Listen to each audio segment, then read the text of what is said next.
Hello everyone, this is Daughter Darkness, and today we've got a Kingdom Hearts theory, and this is the first time I've done a theory for a very long time, but it's just something that I've been thinking about, and it's kind of been developing in my mind ever since the most recent Kingdom Hearts 3 trailer released earlier this week, based on what was seen in the trailer and just general stuff I've been seeing talked about by people, and this idea just came into my mind. And it's basically about how the final clash will go in Kingdom Hearts 3. Now, I've called it the Guardians of Darkness, which might sound sort of weird, but basically what I'm thinking is that it's possible that Xehanort's plan in Kingdom Hearts 3 could be to match all of the Guardians of Light up against an evil/dark version of themselves to make the clash that much more personal and that much more pure, as he combines his plans from Birth by Sleep with those from Kingdom Hearts 1 and 2 to make this perfect Keyblade that he wants to get and summon Kingdom Hearts and all that lovely stuff. Of course, this is all complete wild speculation and it's probably wrong, but these theories are just something in my mind I wanted to share. So before we get into the specifics of the Guardians of Darkness, let's look at this new organization. Now, in Dream Drop Distance, we saw 6 members of this organization. Well, we saw 12 of them, but 6 of them actually took their hoods off, which are, of course, Master Xehanort, Ansem, Xemnas, Young Xehanort, Xigbar, and Saix. But in the Kingdom Hearts 3 trailers that we've had so far, we've seen another 7, making it up to 13 throughout these trailers, with Xehanort-looking eyes and black coats, which is pretty much the symbol of being in the new organization. We've seen Marluxia, Larxene, Vanitas, Luxord, Vexen, Demyx, and Data Riku, or Riku Replica, or Dark Riku, whichever one that is in the Big Hero 6 trailer. But there's a problem with this lineup that makes me sure that this is not the 13 Seekers of Darkness we're going to fight. And that's this. However, through weakness of body, weakness of will, or weakness of trust, most of the original members we had chosen for the organization were inadequate. Most of the original members, but 8 of them are in this new organization. 8 of them are working with Xehanort. 8 of 13 is the majority that he's allowed into his new organization. And I do believe that these characters are Xehanort. That he has put his heart in them in the way that he did with Braig in Birth by Sleep. But I think that they're also red herrings, and their main purpose in Kingdom Hearts 3 is to egg Sora on to do whatever they want him to do, and also for us as the player to have people to fight and defeat throughout the game, because if we were fighting actual Seekers of Darkness, then, well, we wouldn't have 13 left at the end of the game, so, you know, you're either ending up leaving all of your interesting boss fights for the final world, or you're killing off characters that can't be killed off. The original organization still has a use for Xehanort, but they're not good enough to be his Seekers. In the new trailer, Larxene says that they've got everyone, and well, everyone's there, they've got 13 people. But Xigbar and Ansem are still talking about using Sora or Sora's abilities as a way to get a vest. She isn't party to Xehanort's insider information. That's excluded to those 6. The 6 original members of the new organization who are nailed in. Maybe not even Saix, who knows. Certainly the ones that actually Xehanort and Xigbar all seem to know. Moving on to this whole business of dark versions of themselves. Well, in the most recent trailer, some people have kind of been questioning what's actually happened to Aqua. Has she become a Xehanort? Has she just succumbed to darkness?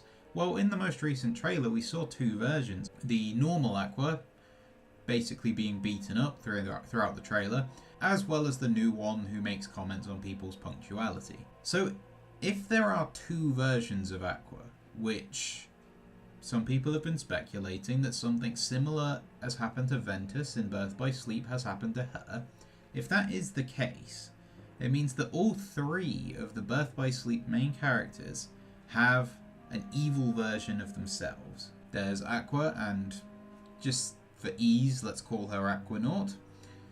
There's Terra and Terranort, of course, and then Ventus and Vanitas. Well, that's three of our 7 Guardians of Light that automatically have this evil version of themselves. Obviously, some of the Terra versions, like Xemnas, is very clearly Terranort's nobody, but there is obviously a way to just bring the actual Terranort back through time travel or what have you. But as well as this, Xehanort seems to know everything that's going to happen. I think it's a fairly safe assumption at this point that Xehanort has a copy of the Book of Prophecies that basically tells him what's going to happen up to but not including the final battle of Kingdom Hearts 3. And I think this is going to be where it connects to Union Cross, honestly. My guess is that one of the new Union leaders that the Master of Masters has chosen to inherit the Book of Prophecies is Ventus. And that Xehanort seeks Ventus out as an apprentice when whatever the hell happens to Ventus in Union Cross that lets him still be a child in the time of Birth by Sleep. When that happens, Xehanort picks him out as an apprentice so he can get the Book of Prophecies. And that way he inherits the unique item from both the Foretellers and Lushu, which kind of gives him all the power. But the important thing here, as far as this theory goes, is that Xehanort probably knows who all of the 7 Guardians of Light are going to be. And I think this is the reason why he smiles when Lee protects Sora in Dream Drop Distance. Because he knows that Axel, or Lee, is prophesied to be on the side of light in this battle. And this was Lee finally choosing that side and doing as he was prophesied, which means that Xehanort's plan was working as it was supposed to. So we know 3 alternate versions of our main characters that can be used. But what about the other 4?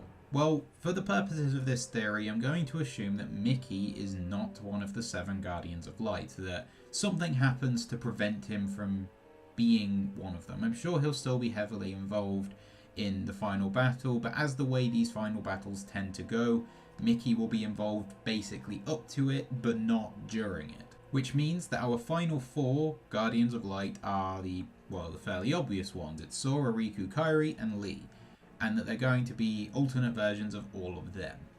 Riku has a few options, and I mean, it's the Riku that was in the most recent trailer. And I'm assuming it's Data Riku.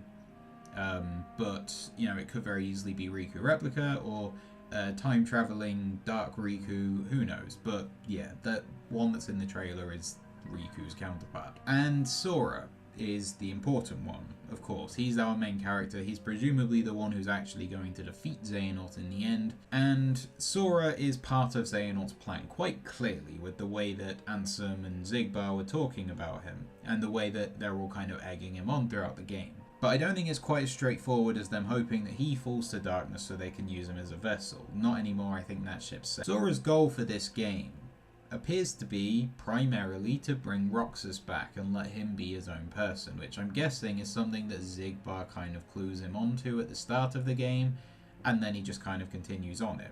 And Yenzo helps him, and so do Heina Pence and Olette and all that, and then he meets Ansem and Xemnas in Twilight Town. Sora brings Roxas back. There's our Dark Sora. Roxas is a good person, he's a hero in all these games. Nomura said he's the utmost secret in Kingdom Hearts 3, and my guess is that what's going to happen is that when he comes back, Xehanort's going to get a hold of him, and he'll naught him. Roxas always erred more on the side of darkness than Sora ever did, and young Xehanort even said that he would have been a worthy seeker, and I think that's basically the point. They split Sora into 2 by taking his nobody as a seeker of darkness. Because, I mean, you know, it would be just like this series, wouldn't it, for Sora's main goal to be the thing that works against him? So yeah, I think that's the main thing that's going to happen there. However, Xehanort's also got Vexen, while Sora presumably has Alias and Ienzo on his side, who are all involved to some extent in the Replica program at Castle Oblivion. Which brings us round to Xion, who presumably will also be returning in this game. Xehanort may even be deliberately using Vexen and his scientific knowledge to make a new Xion, or make a new body for Xion once Sora opens up his heart to allow Roxas out. And she is our Dark Kairi. yes, she's from Sora, but she's from Sora's memories of Kairi, so that works. That just leaves Lee, and he's the one I have the fewest ideas for. I'm just gonna cop out and say time traveling, chain of memories era, Axel as our evil Lee. That's the hardest one to work with, but yeah, that's something that still works. So then that sets up our final battle. Yes, it's the 13 Seekers of Darkness versus the Guardians of Light. But what we get is 6 Xehanorts and 7 dark versions of our heroes to combine the plan from Birth by Sleep, which did successfully create the Keyblade, with those of Kingdom Hearts 1 and 2 in a way that Xehanort is able to finally get what he wants and, well, take us on to the actual ending of the game, which would be Sora fighting Xehanort for control of Kingdom Hearts, or whatever the case may be. In many ways, that would make the original game's testing grounds. If Xehanort knew that he was going to fail in Birth by Sleep, well, maybe that was part of it. He wanted to see if Ventus and Vanitas could make the Keyblade, and they could. So he expands that idea, uses 7 and 13 and the Ventus and Vanitas thing, Guardians of Light fighting the Guardians of Darkness. And as of now, he has 5 of them. I would assume he's already got Dark Riku.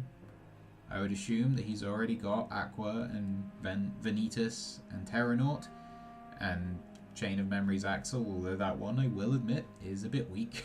And then he uses Sora to bring Xion and Roxas back to make up the numbers. And that's our battle.